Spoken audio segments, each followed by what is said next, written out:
So we're going to keep rolling here. We have got Haile Tefera up next with, let's see if Haile is on. Haile, if you're on, you can feel free to pop on your video. Haile is in Houston, Texas. He's from Ethiopia, and he moved here in, I think, 1981. I worked with Haile for many years. We both ran bakeries for the same company, and I often got to enjoy his native cuisine when we would travel and we would go to Ethiopian restaurants. And Haile is also the president of the North American Ethiopian Soccer Federation, and everybody knows him in every nook and cranny in America. Every Ethiopian knows him. So when we would travel, they would go, Haile! And they would say things I didn't understand. But he is a beloved man, a community builder. And he agreed to help coordinate a video on how to make Ethiopian Injera bread, their traditional teff whole grain flatbread that is enjoyed as the plate beneath the food, in fact. So we've got a video here queued up shortly with Sarah Mola from Nazait Food in Houston. They do catering and events down there. And our friend Moges Zewdie also helped to produce this. So here we go. This is about a little short of a 10-minute video.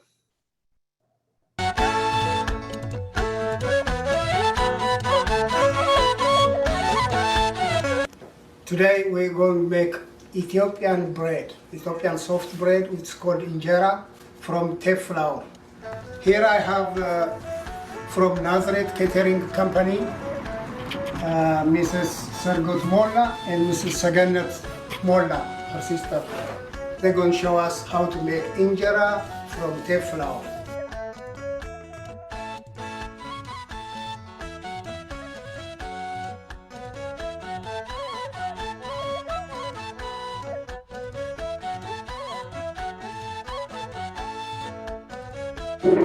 We are here to make Injera, Ethiopian Injera. This is a cup of the white version of teff, 1 cup. This is 3 cups of teff powder. It's the dark version. And this is water. And this is a yeast. And I'll explain what this is later on. Step number 1. We're gonna put 1 cup of teff powder in here. This is 3 cups of powder, the dark teff. Put it here. And then this one, we put 4 cups of water.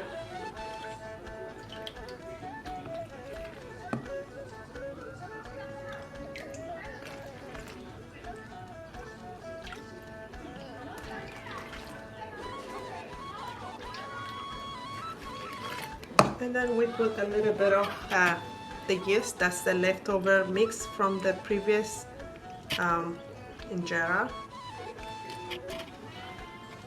And I already washed my hand, so I'm gonna mix this. It's very simple. Just you mix all of it together.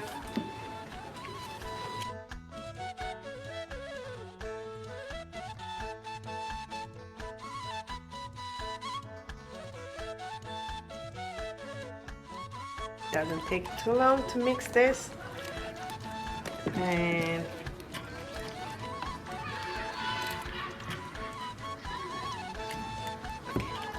our mix is ready. Next is we're gonna cover this mix and keep it for 3 days to ferment. This is the second step to make injera. We have now our mix ready after 3 days. It's fermented and ready, and we're gonna do the next step. Our next step is we have a mixer here.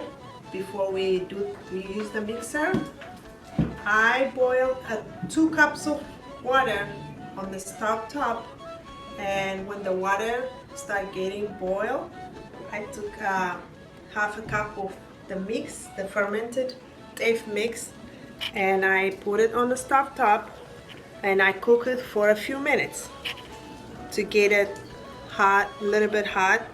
Then before it gets too thick, I take it out of the oven and I let it cool for a few minutes, and I add it to this mix that was sitting for 3 days. Then I mix it here.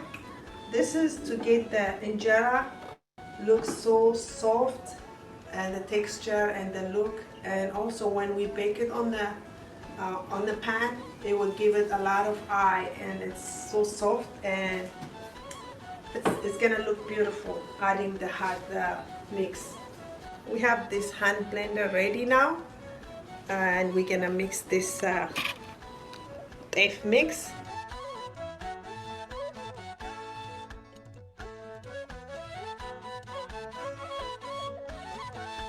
So I'm using the hand blender to mix my teff that is ready, that was fermented for 3 days.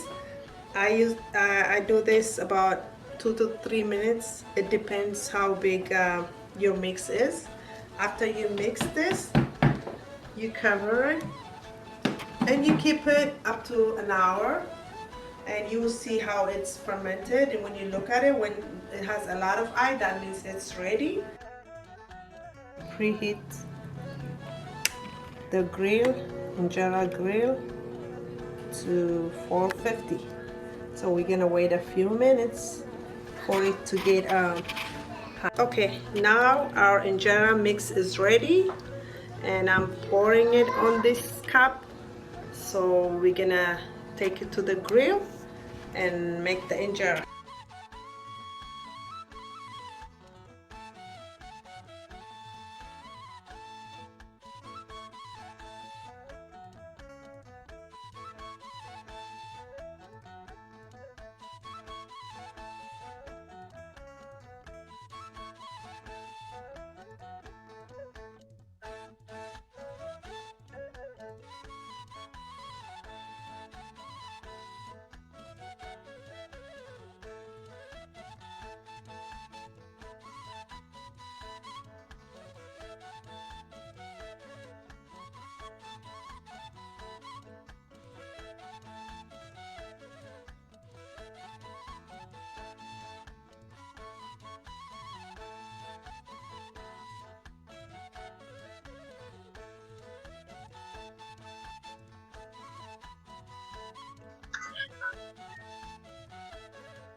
Our injera is ready.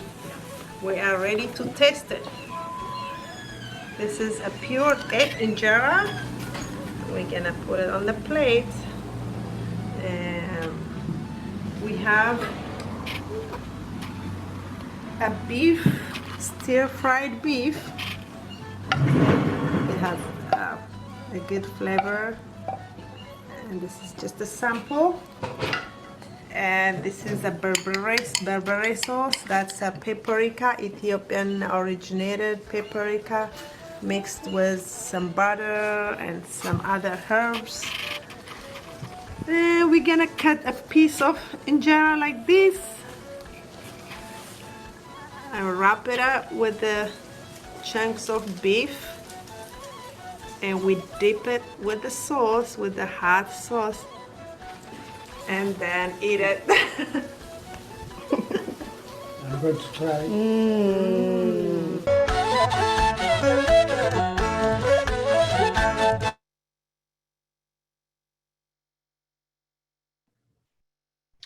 All right, I'm hungry.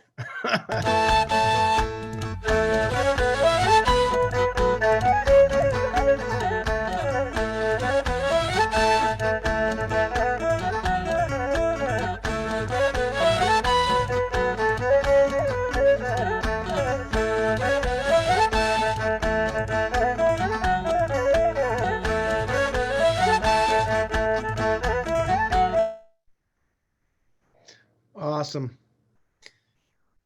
So we actually have Hailey here joining us from Houston.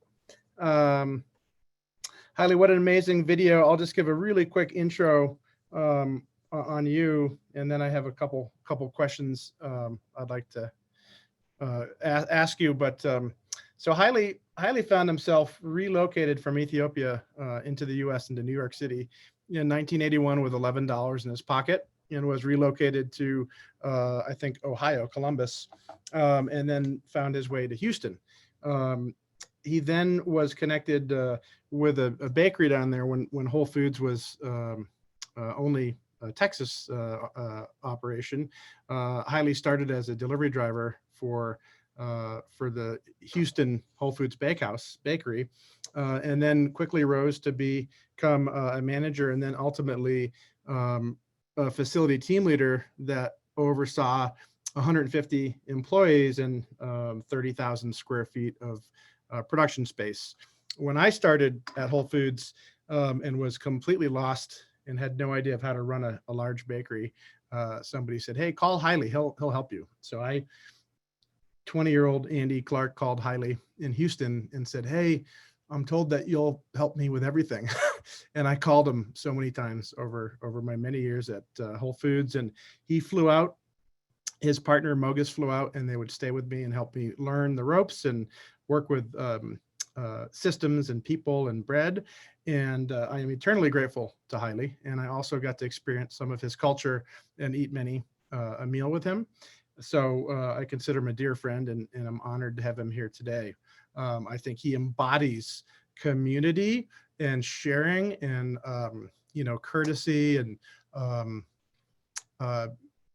supporting one another. And he's done that for his Ethiopian community in America as the leader of his soccer federation. But getting back to Injera, Hailey, I'm curious what we've talked a bit in the past about the sourdough starter that's used in Injera. Can you tell us a little bit about that? And you may be on mute as well. You might need to unmute.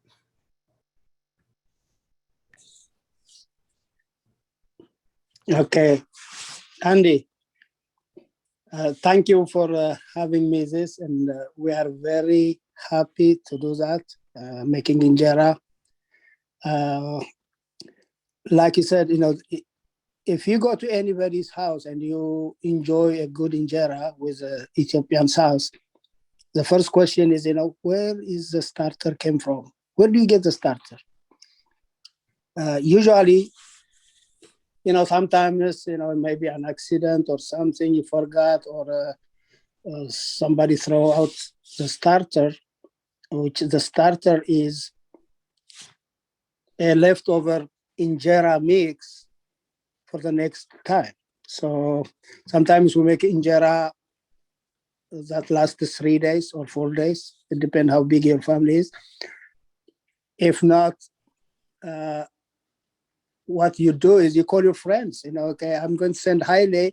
My wife will call and tell them, send me some ersho. We call it ersho, starter. So they may send one 12 ounce or 1 cup of ersho to start again. But for beginners, you can make your own ersho. That is, you mix like half a cup of teff flour, a teaspoon or half teaspoon of yeast, because you need that yeast to start, which actually disappears by mixing it again and again. But you put with water and leave it, close it, and leave it for 2 to 3 days, up to 72 hours. And that will be your ersho, which is a part of the recipe we discussed. We show you here today. Wow. So kind of like sourdough starter, and funny, during the pandemic, no one ever expected anyone to really care about sourdough baking at home. It seems like it had not really been a popular kind of DIY project per se, but now suddenly sourdough is incredibly popular, and everybody has different methods in sharing it. And it's been a beautiful thing. We at our bakery, we've been giving away free sourdough, and that was through the pandemic. And folks who had never attempted to bake bread before at home suddenly had the time to try, and not only try once, but twice and three times, and to get it right, because it takes a while. It all tastes good, but it takes a while to kind of perfect it. And kind of sharing yourself, sharing that starter is kind of a profound, beautiful gift. I think it's an amazing thing. So Yes. do you think we could go to an Ethiopian restaurant or grocery and ask them for some ursho? Yes, they will be glad to give you some. Yes, they will. And If not, mixing it your own, it will be also. Then when you have a good injera, you tend to give it to a friend. So, but it's a tradition to ask for irsho for a starter from any Ethiopian house that they will gladly will give you. And can we ask them how to pour the batter with such incredible finesse? When I was watching Sarah pour that batter, I was like, she's done that a couple times. Yeah. No, I mean, it's, some people start from the middle. You can start middle and go out to the outside edge. And Sarah starts from outside going into inside, which is, and my wife starts from the middle. She does that. And also, there are a lot of common videos available online too. You can see some tricks. They can show you some tricks also. It's available on YouTube. And with regard to the grain, Ethiopian tef, can you talk a little bit about it? I know there's a couple varieties at least, and where would somebody find tef flour or grain? Yeah, mostly in any city, Ethiopian stores, they have a connection or a source for. There are three common types of tef: the white and the red. The red is a dark one, and there is also a mix of the white and red. As you know, tef is the smallest grain in the world, the smallest, and it's amazing. In Ethiopia, the farmers, they use it on a piece of land.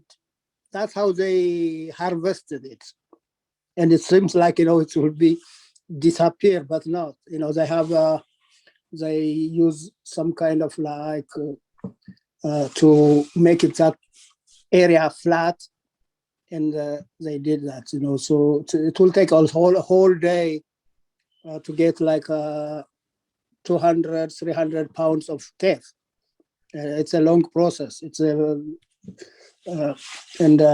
and the tef is very, and one of the, I think by now, it's tef is a gluten-free product also.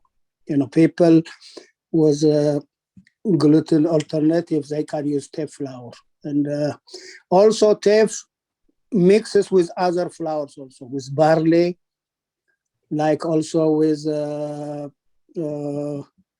barley and spelt. Spelt is good. My wife likes to make it with spelt. A small portion of spelt mixes very well, and it gives a better texture. And also barley works fine also. Wow. So, we've traveled when we were working together for Whole Foods. We'd find ourselves at meetings in Seattle and Austin and Boston and everywhere else in between. And I don't know how you know every Ethiopian that I've ever met in America, but you do. And I think, you were probably one of the people that introduced me to the power of community before I even knew what community was, where, we'd be in a taxi in Seattle and the driver would be Ethiopian, and you'd know each other and you guys would erupt into conversation. And, I feel like your heart is so big and it stretches across the globe. We're building a local, Colorado grain chain here, and many of us in different communities. What does community mean to you? I think it's as being a refugee coming from another country, sponsored by an American family who doesn't even speak my language, who doesn't know me, picked me from a refugee camp in Sudan and gave me this opportunity, and after that, I see everything is community is what is the main thing you need to do is have participation in the community. In Ethiopia, here in Houston, when there were not so many refugees who came like me in this country, but when we came, we were not even communicating with the others, because they came through passport, through scholarship and all that. But we came as a political refugee. It was with a government aid. So what we did was we created a soccer team. So we play soccer every Saturday, the families, whatever, they come and watch. And that becomes, from Houston, we invite 3 other cities, and we were doing soccer game for Dallas, Atlanta, and Washington, D.C. came together. Then after that, it becomes a big organization. And that big organization, Andy, are you disconnected or what? Oh, I can hear you. Okay, so that organization become big, and now we have over $1 million in budget. We have over 34 teams. We are in Canada, all United States, and it's called the Ethiopian Sport Federation in North America, ESFNA. It's huge.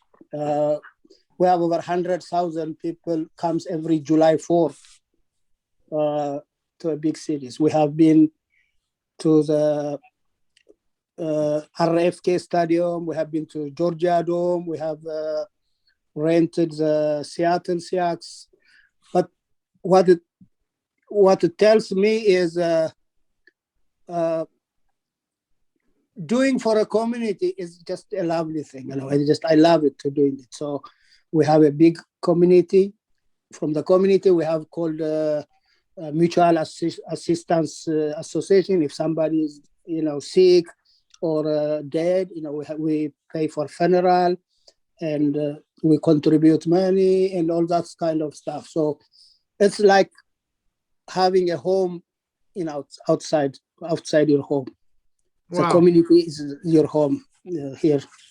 And Haile, one thing I've noticed from being around you for so long is that your cultural identity is strong. Your the people I've met at your home and at restaurants and around, your Ethiopian